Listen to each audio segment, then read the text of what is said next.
নাগরিক কল্যাণ সমিতির পুজো এবং সেখানের এবারের থিম আলোর উৎসব। মণ্ডপ জুড়ে আলোর রোশনায় এবং ৩৬ বছরে পদার্পণ করলো এখানকার পুজো।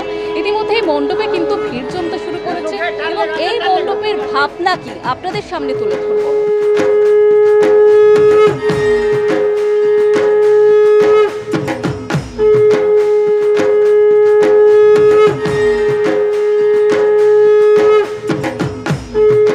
ভাবনা এবারে আমরা থিমের নামটা দিয়েছি আলোর উৎসব।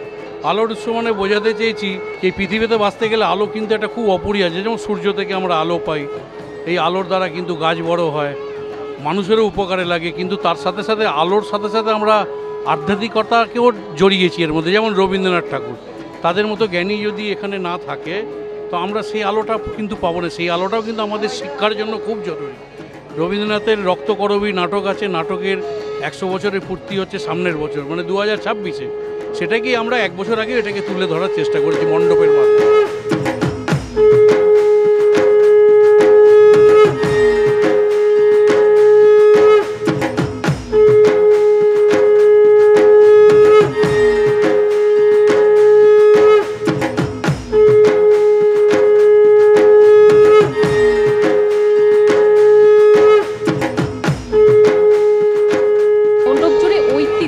সংস্কৃতি সবকিছুই কিন্তু ফুটে উঠেছে এবং আলোর রোশনাই ধরা পড়ছে মণ্ডপ জুড়ে।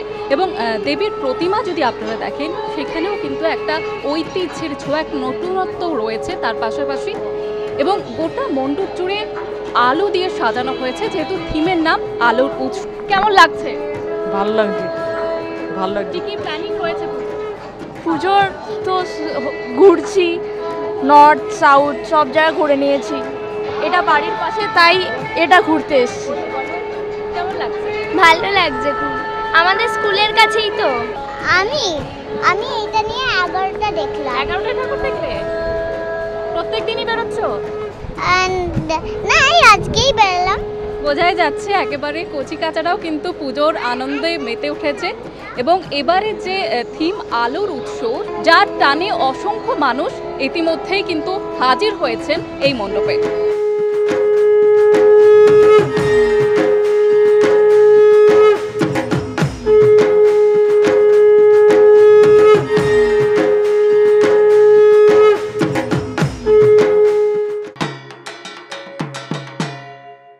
প্যান্ডেলে প্যান্ডেলে ঘুরতে ঘুরতে কখন যে রাত থেকে ভোর হয়, ঘুপসি চায়ের দোকানও আজ কিন্তু সেজে উঠেছে, ভিড় টানছে।